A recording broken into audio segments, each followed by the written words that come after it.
దేవుని నామానికి మహిమ కలుగును గాక. ఈ అవకాశం ఇచ్చిన మన ఆత్మీయ తండ్రి గారికి, ఆత్మీయ తల్లి గారికి నా హృదయపూర్వక వందనాలండి.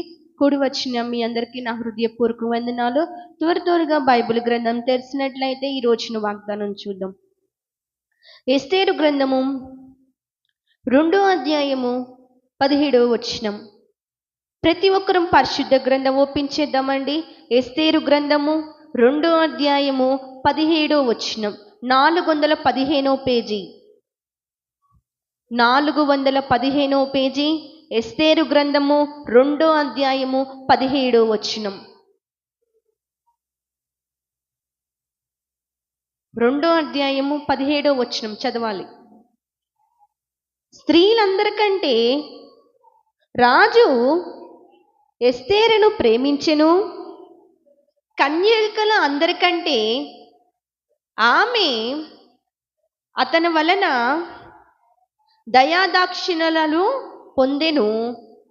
అతడు రాజు కిరీటమును ఆమె తల మీద ఉంచి ఆమెను మస్తకి బదులుగా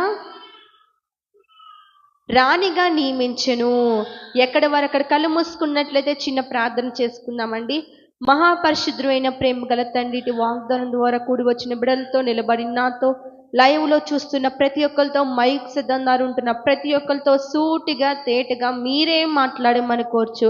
యేసయ్య అతి పరిశుద్ధులను ప్రార్థించి అడిగి వేడుకుంటున్నాం మా పరమ తండ్రి, ఆమేన్. మరొక్కసారి చదువుకుందామండి. స్త్రీలందరికంటే చదవాలి. రాజు ఎస్తేరును ప్రేమించెను. కన్యకలందరికంటే ఆమె అతని వల్ల దయాదాక్షిణ్యాలు పొందెను. అతడు రాజు కిరీటమును ఆమె తల మీద ఉంచి ఆమెను వస్తుకి బదులుగా రాణిగా నియమించను. చాలమ్మ, మనము ఈ రోజున అందరి తలలు పైకెత్తండి. ముందు బైబిల్ పక్కన పెట్టి అందరి తలలు పైకెత్తండి. ఎస్తేరు ఎవరు? ఎస్తేరుని రాజుగారు కన్యకల అందరికంటే ఎక్కువగా ప్రేమించారు. అసలు ఎస్తేరు ఎవరు? ఎందుకు ప్రేమించాల్సి వచ్చింది? కన్యకలందరికంటే ఆమెను ఎక్కువగా ఎందుకు ప్రేమించాల్సి వచ్చింది? ఎవరంటే, ఒక రోజున రాజుగారు అక్కడ ఉన్న అందరికీ భోజనం సిద్ధపరిచారు. తన రాజుగారి కింద సేనాధిపతులకి అందరికీ భోజనం సిద్ధపరిచినప్పుడు రాణిగారిని పిలవనంపండి అని ఆజ్ఞాపించారు. రాణిగారి దగ్గరికి వెళ్ళి, రాణిగారు, రాజుగారు భోజనం సిద్ధపరిచారు కదా, మిమ్మల్ని పిలుస్తున్నారండి, రాండి అంటే నేను రాను అని చెప్పింది. ఆ వార్త ఎవరి దగ్గరకు వచ్చింది? రాజుగారి దగ్గరకు వచ్చింది. రాజుగారు ఆ వార్త చెప్పిన వెంటనే, ఆ సేనాధిపతులు ఆ వార్త చెప్పిన వెంటనే రాజుగారి నోటి నుంచి మాట వచ్చే లోపల అక్కడ ఉన్న వాళ్ళందరూ అంటున్నారంట, అదేంటి, మా కళ్ళ ముందే రాజుగారు మాట వినలేదంట.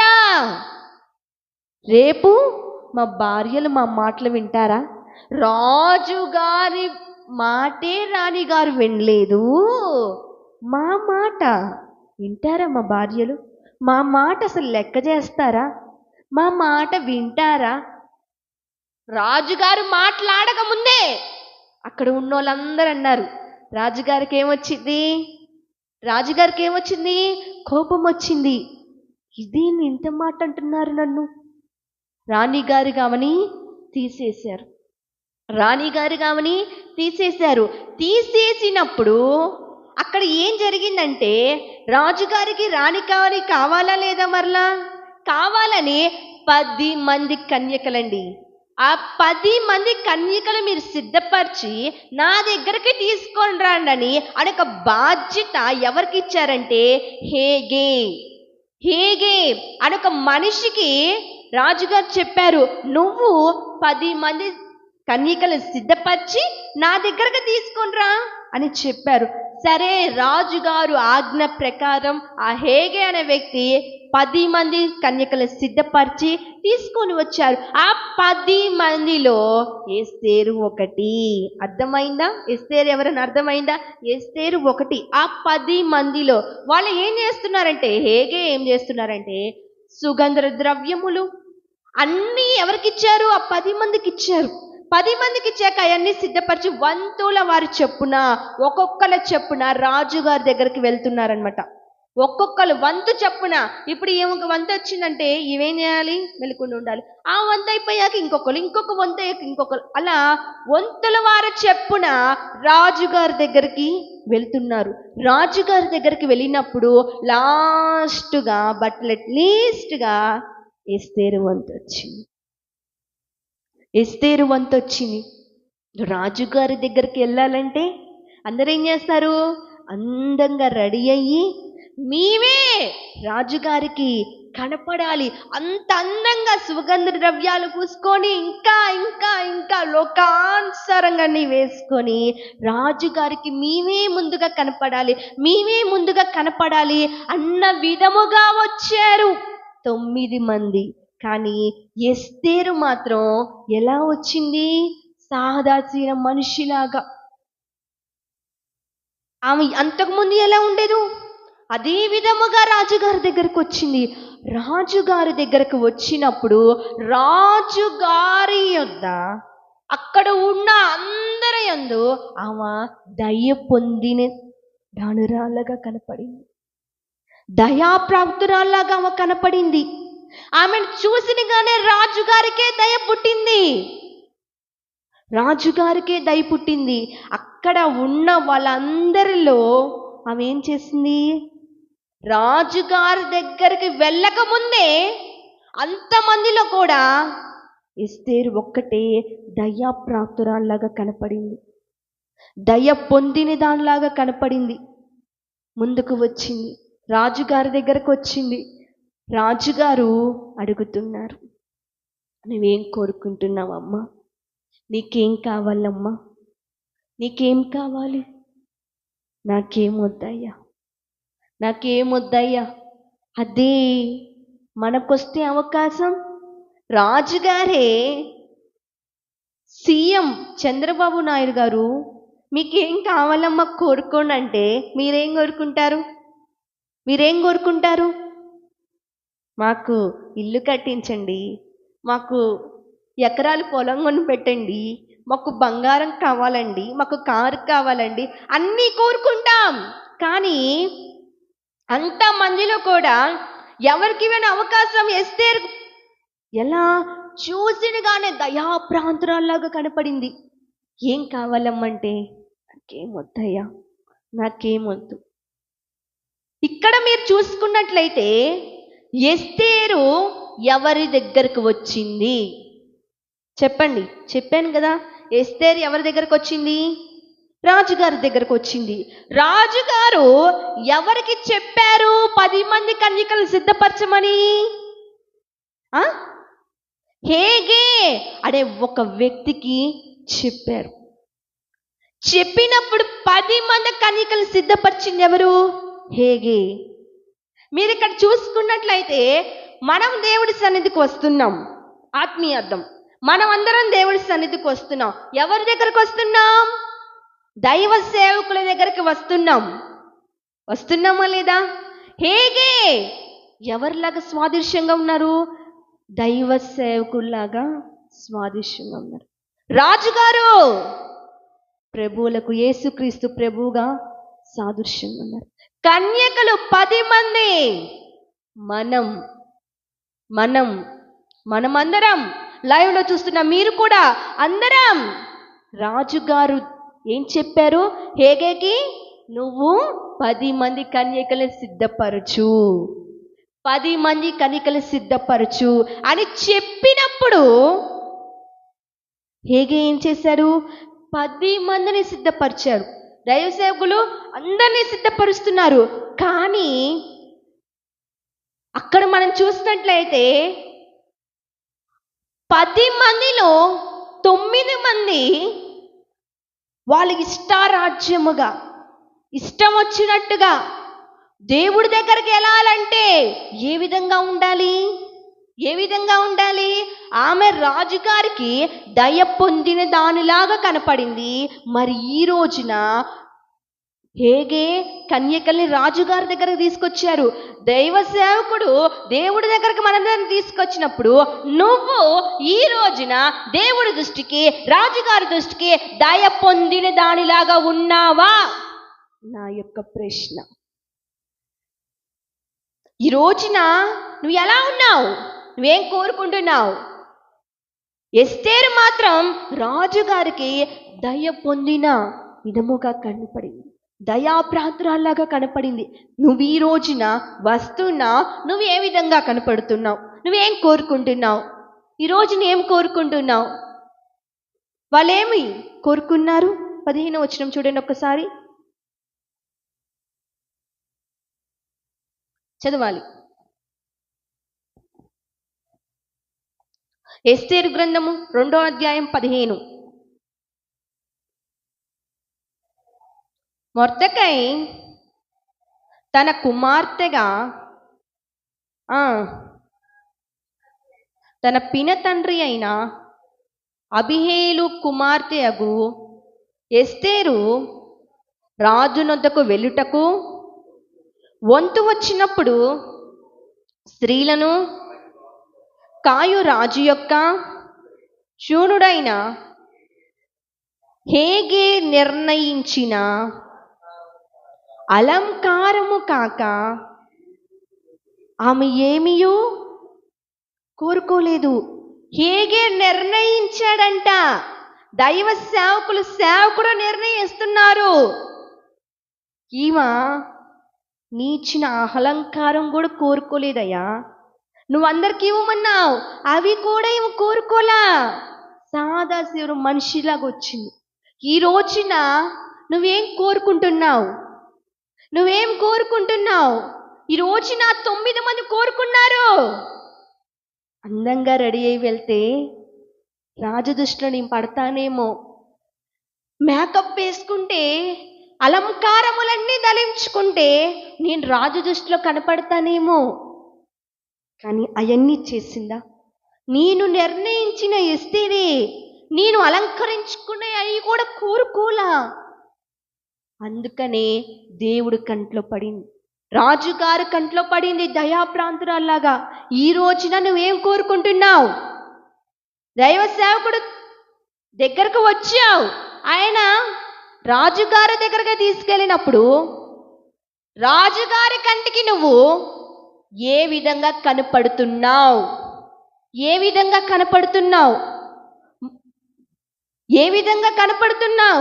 ఈ రోజున ఫంక్షన్కి వెళ్ళాలంటే మన దగ్గర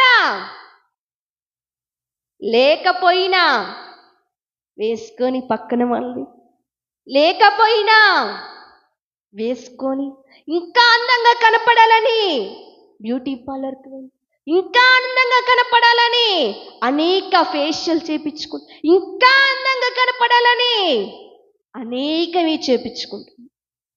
అందము మోసకరం, సౌందర్యము వ్యర్థం.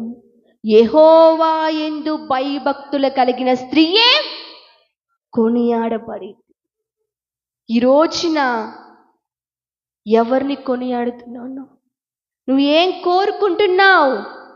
ఆయన కంటికి దయాప్రాంతురాల్లాగా కనపడింది ఎస్తేరు. మరి దేవుడి కంటికి నువ్వు ఎలా కనపడుతున్నావు? లోకస్తుల కంటికి నేను అందంగా ఉంటే చాలు, నేను ఆ విధంగా ఉంటే చాలు, ఇలా ఉంటే చాలు అనుకుంటున్నావు. మరి ప్రభువులకు ప్రభు రాజు అయ్యున్న యేసయ్యకి నువ్వు ఎలా కనపడుతున్నావు? ఆయన కంటికి ఎలా కనపడితే మనం ఇష్టంగా ఉంటాం? ఆయన ఎస్తేరు బహుగా ప్రేమించాడని ఉంది. ఎందుకు ఆమెను ప్రేమించాడంటే ఆమె దేవుడి కంటికి ఆమె ఎలా కనపడింది? నా యొక్క ప్రశ్న. ఎక్కువగా ప్రేమించాడు అనే లేఖనం రాయబడింది. దేవుడి కంటికి ఆమె ఎలా కనపడింది? రాజుగారి కంటికి ఎలా కనపడింది? ఎలా కనపడింది? ఎలా కనపడింది? ఎలా కనపడింది? మాటలొచ్చా? పలకండి మరి. ఎలా కనపడింది? ఎలా కనపడిందంటే దయా ప్రాంతరాల్లా కనపడింది. దయ పొందిన దానిలా కనపడింది. సాధువైనట్టుగా కనపడింది. మృదువైనట్టు కనపడింది. కనపడింది కానీ దేవుడు రాజుగారు ఆమెని కోరుకున్నాడు. మరి ఈ రోజున ప్రభువులకు రాజు నిన్ను కోరుకోవాలంటే నువ్వు ఆయన కంటికి ఎలా ఉండాలి? ఆయన కంటికి ఎలా ఉండాలి? ఆయన కంటికి నువ్వు ఎలా ఉండాలి? లోకానుసారముగా ఇష్టారాజ్యంగా మనకు పాపిష్టి బ్రతుకు ఆయన కంటికి కనబడిందే అనుకో. వెళ్తావా? 10 మంది కన్యకలు వచ్చారు. ఒక్కరినే దేవుడు కోరుకున్నారు. ఒక్కరినే రాజుగారు కోరుకున్నారు. ఆ ఒక్కదానివి నువ్వవ్వాలంటున్నా ఈ రోజున. 9 మందిలాగా నేను ఉంటాను, అన్ని ఫేషియల్ చేయించుకొని అందంగా రెడీ అయి ఉంటా. అందము దేవుడి దృష్టికి మోసకరమే, సౌందర్యం వ్యర్థమే.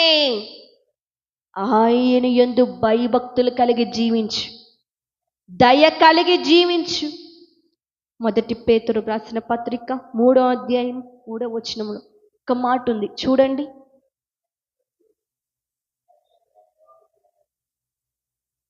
(215) నూతన నిబంధన 1వ రాసిన పేతురు 3వ అధ్యాయం 3వ వచనం.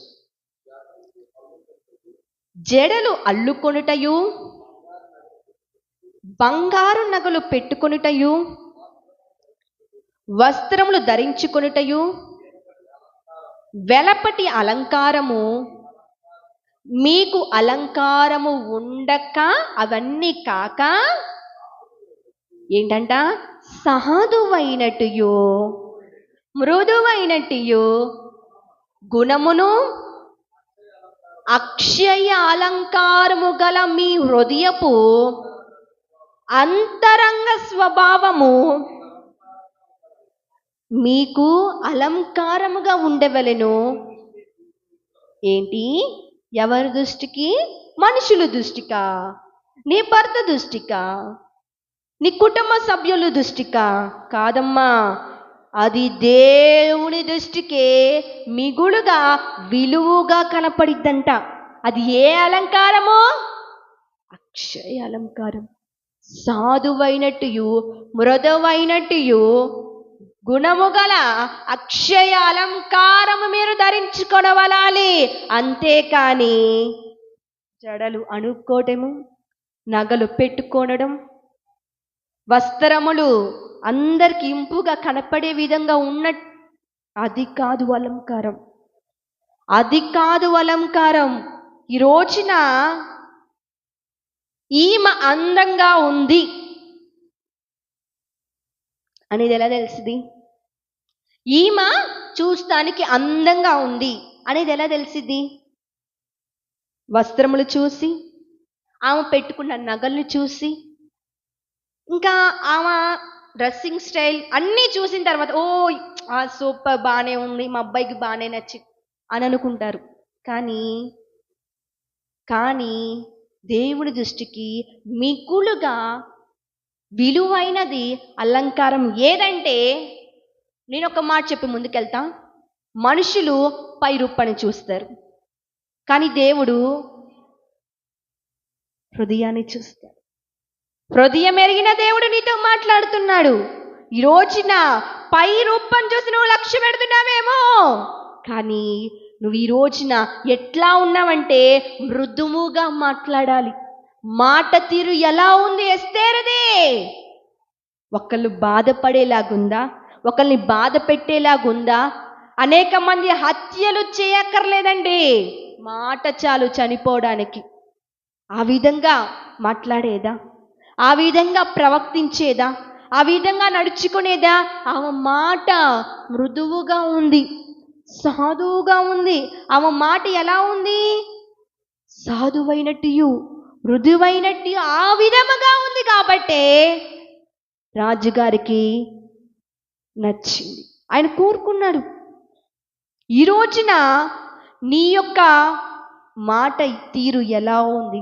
దేవుడి సన్నిధికి వచ్చినప్పుడేమో, ప్రభువా నీవు తప్ప నాకు ఎవరూ లేరయ్యా, నాకు ఏ బంగారం వద్దయ్యా, ఏ నగలు వద్దయ్యా, ఏ ఇల్లు వద్దయ్యా, ఏ ఆభరణాలు వద్దయ్యా, నీవు నాకుంటే చాలయ్యా. కానీ యొక్క మాట దేవుడి సన్నిధిలోనేనా? దేవుడి సన్నిధిలోనేనా? ఈ రోజున అత్తను గౌరవించమ్మా అంటే, ఈ వాక్యము నాకే పాస్టర్ గారు దేవుడు నాతోనే మాట్లాడుతున్నాడు. ఇంటికి వెళ్ళాక ఏం మాట్లాడుతున్నావో నీకే తెలియట్లా. ఏం మాట్లాడుతున్నావో నీకే తెలియట్లా. అత్త నీ తల్లి లాంటిది కాదా? నీ తల్లి ఎలానో అత్త కూడా అలానే, నీ కూతురు ఎలానో నీ కోడలు కూడా అలానే. ఈ రోజున అత్తని పట్టుకొని అనేక మాటల చేత గాయపరుస్తున్నావు. ఆమెని గాయపరుస్తున్నావు. ఆమె ఎంత బాధపడుతుందో నీకు తెలియట్లా. కానీ ఆ ఒక్క మాట అనగానే అయిపోయి ఏమైపోయింది? ఎస్తేరు అలా మాట్లాడేదా? అలా ప్రవర్తించేదా? తన నడవడి కూడా ఒకరి చేత అనిపించుకునే విధముగా ఎప్పుడు బ్రతకలా, ఒక్కరికి చెప్పేలాగే ఉంది. కాబట్టి నచ్చింది రాజుగారికి. నువ్వు ఈ రోజున ఎలా ఉన్నావు? ఆయన కోరుకునేలాగా ఉన్నావా? రాజుగారే కోరుకున్నారంట ఈవని, ఎస్తేరుని. మరి ఈ రోజున ప్రభువులకు ప్రభు నిన్ను కోరుకోవాలంటే ఆయన కంటికి నువ్వు ఎలా ఉండాలి? దయ పొందిన దానిలాగా ఉండాలి. సిద్ధపడే కన్యక వలె ఉండాలి. సాధువైనట్టు, మృదువైనట్టు అలంకారము ధరించుకొని ఉండాలి.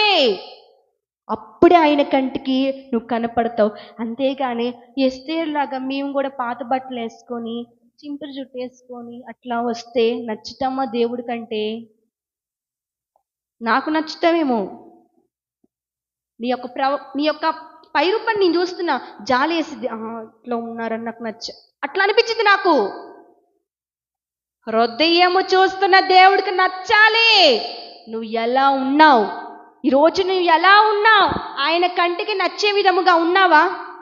ఆయన కంటికి ఎస్తేరు నచ్చింది, ఆయన కోరుకున్నాడు. మరి ఈ రోజున హేగే తీసుకొచ్చాడు, సిద్ధపరిచాడు కన్యకల్ని. పాస్టర్ గారు కూడా సిద్ధపరుస్తున్నారు. ఆయన రాకడ వచ్చినప్పుడు తీసుకెళ్ళాలి. అప్పుడు ఆయన కంటికి నిలబెట్టినప్పుడు, ఆయన ముందు నిలబెట్టినప్పుడు ఒక్కొక్కల వంతు చెప్పున అక్కడ వచ్చింది. లాస్ట్కి ఎస్తేరు వంతు వచ్చింది. ఇక్కడ పాస్టర్ గారు ఒక్కొక్కళ్ళకి వంతు చెప్పున మనకు కూడా వంతులు వస్తాయి. తీసుకెళ్ళి నిలబడినప్పుడు ఆయన కంటికి నువ్వు ఏమో నాకు నచ్చలేదు తీసేయి, అగ్నిలో వేసేయి. ఏమో నాకు నచ్చలేదు తీసేయి, నాకు ఈ నచ్చలేదు తీసేయి అనిపించుకునే విధముగా మనం ఎప్పుడు జీవించకూడదు. దేవుడికి నచ్చే విధముగా ఉండాలి. దేవుడు వాక్యానుసారంగా జీవించే వారిలాగా ఉండాలి. అత్తను గౌరవించంటే ఈ వాక్యము నాకే అంటున్నావు, కానీ అదే ఇంటికి వెళ్ళాక అదే నోటితో అత్తను తిడుతున్నావే, నీ కన్న తల్లి కాదా? ఈ రోజున నువ్వు ఎలా ఉంటున్నావు? ఎలా ప్రవర్తిస్తున్నావు? దేవుడి సన్నిధికి వచ్చినప్పుడు మృదువుగా మాట్లాడుతాం, సాధువుగా ప్రవర్తిస్తాం, అక్షాలంకారము ధరించుకునే వారిలాగా నటించడం. ఎందాక ఈ యొక్క నటన? దేవుడి సన్నిధికి వచ్చినప్పుడు ఎలా ప్రవర్తిస్తున్నావో విడిచాక కూడా అలానే ఉండాలి. అన్యులు నిన్ను చూసి ధన్యురాలనాలి. వెళ్ళినప్పుడు ఎలానే ఉంది, వెళ్తాం వేస్ట్. అలా ఉండకూడదు. ఈ రోజున ఎస్తేరు వలె దయ పొందిన వారిలాగా మనము ఉండాలి. అప్పుడు రాజుగారి కంటికి మనమందరం నచ్చుతాం. దేవుడు బైబిల్ గ్రంథం ఇంకొక వ్యక్తిని కోరుకున్నాడంట. చూద్దామా? త్వరగా ముగిస్తా, చూడండి ఒకసారి. కీర్తన గ్రంథము 78వ అధ్యాయము 70వ వచనం.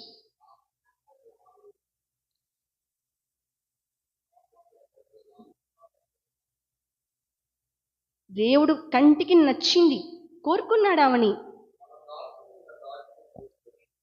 తన దాసుడైన దావీదును కోరుకొని గొర్రెల దొడ్డిలో నుండి అతన్ని పిలిచెను.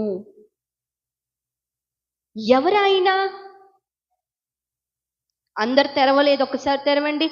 కీర్తనల గ్రంథము 78వ అధ్యాయము 70వ వచనం. అందరూ తెరిచారా? అందరు చదవాలి, చదవండి. తన దాసుడైన దావీదును తన దాసుడైన దావీదును కోరుకున్నాడు దేవుడు. ఎక్కడి నుంచి వచ్చాడు? ఎక్కడి నుంచి వచ్చాడు? ఉన్నతమైన స్థానములో నుంచి వచ్చాడా? ఉన్నతమైన స్థానములో నుంచి వచ్చాడా? గొర్రెల దొడ్డిలో నుంచి అతన్ని పిలిపించారు.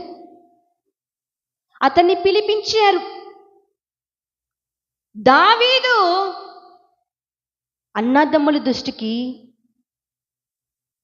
దేనికి పనికిరాని వాడిలాగా మిగిలిపోయాడు. తల్లిదండ్రుల దృష్టికి వీడికేమి చేత కాదు, ఆ గొర్రెలు కాసుకోవడం తప్పితే అనే విధముగా మిగిలిపోయాడు. కానీ దేవుడు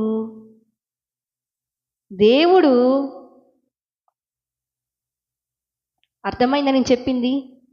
ఉన్నతమైన స్థానములో నుంచి కాదండి, ఆయన హృదయం ఎరిగినవాడు. ఎంత వేదన ఉందో హృదయములో, ఎంత బాధ ఉందో, ఎంత నలిగిపోయి నువ్వు దేవుడి సన్నిధికి వచ్చావో ఆయన చూస్తున్నాడు. వెలివేయబడ్డాడు.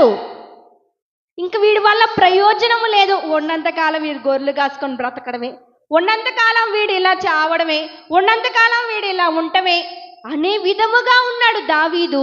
కానీ దేవుడికి కోరుకోవచ్చుగా. దేవుడు దావీదుని ఎందుకు కోరుకున్నాడు?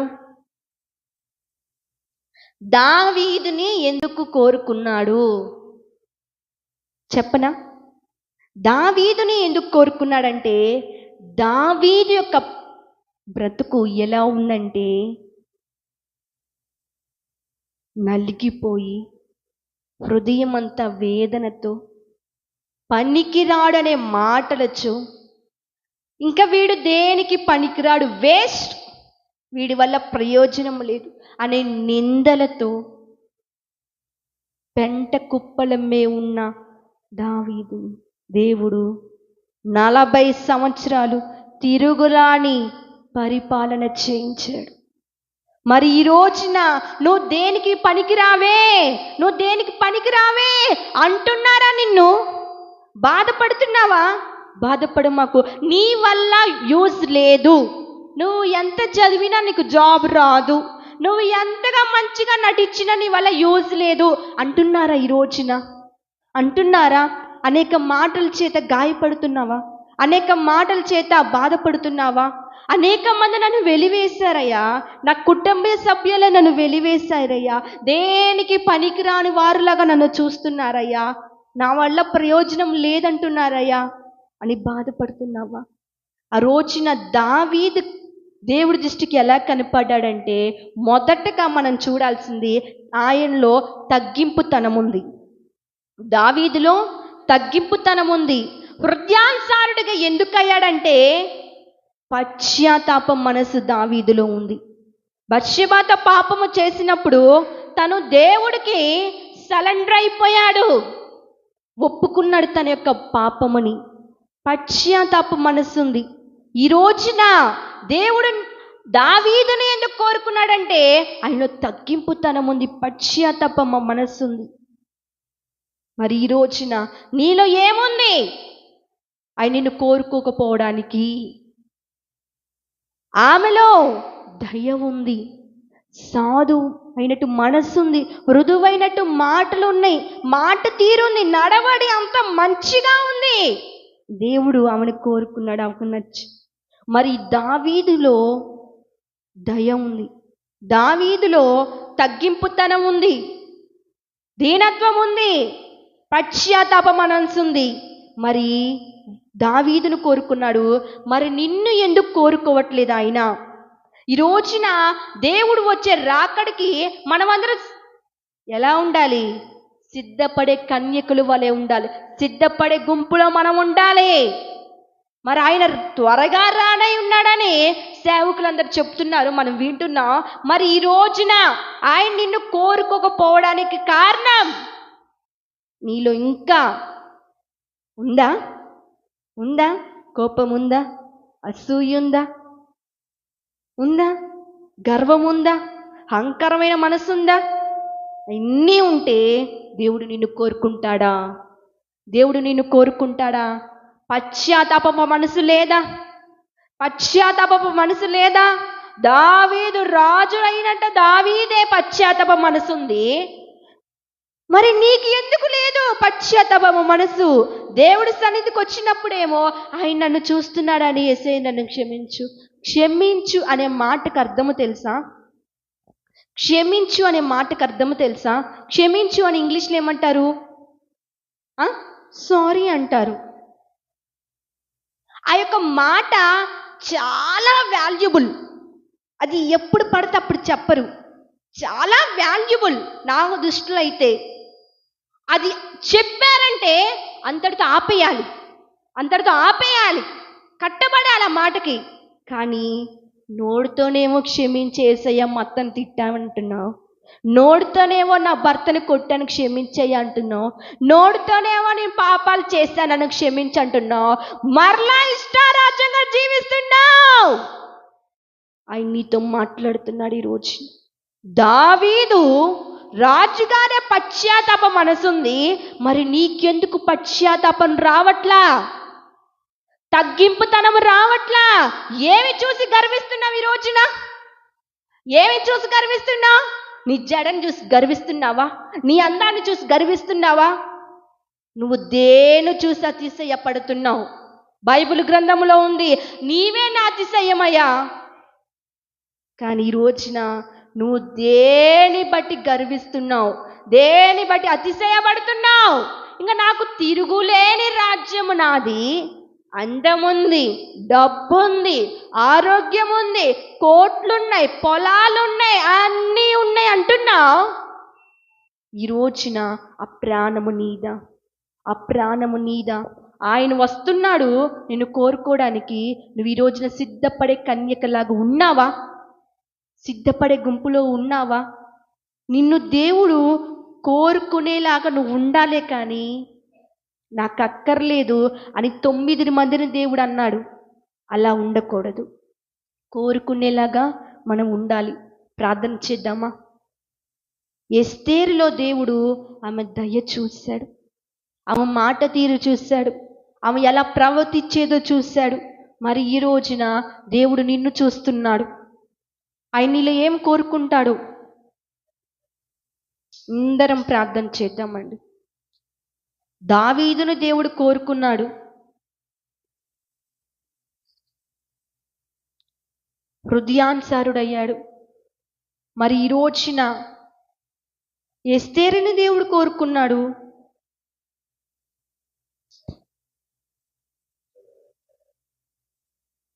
లోకానుసార అలంకారాలే ఇంకా నాకు కావాలయ్యా.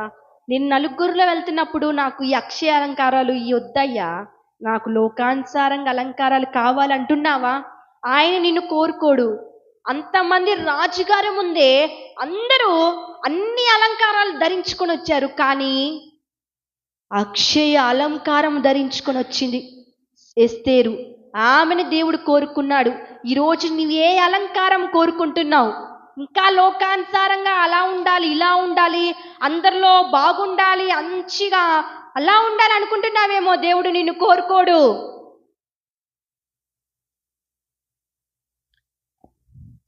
ఆయన త్వరగా రానున్నాడు.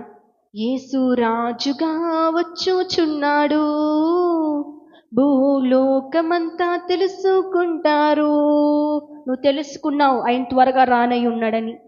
రవి కోటి తేజుడు రమ్యమైన దేవుడు, రవి కోటి తేజుడు రమ్యమైన దేవుడు రారాజుగా వచ్చుచున్నాడు. ఆయన రారాజుగా మనందరి కొరకు వస్తున్నాడు. స్తోత్రము నాయన, మహాపరిశుద్ధమైన ప్రేమగల తండ్రి, ఈ రోజున వాగ్దానం ద్వారా మాతోనే మాట్లాడావయ్యా. అవును ప్రభువా, మేము అక్షయ అలంకారము ధరించుకునే వారిలాగా ఉండాలయ్యా.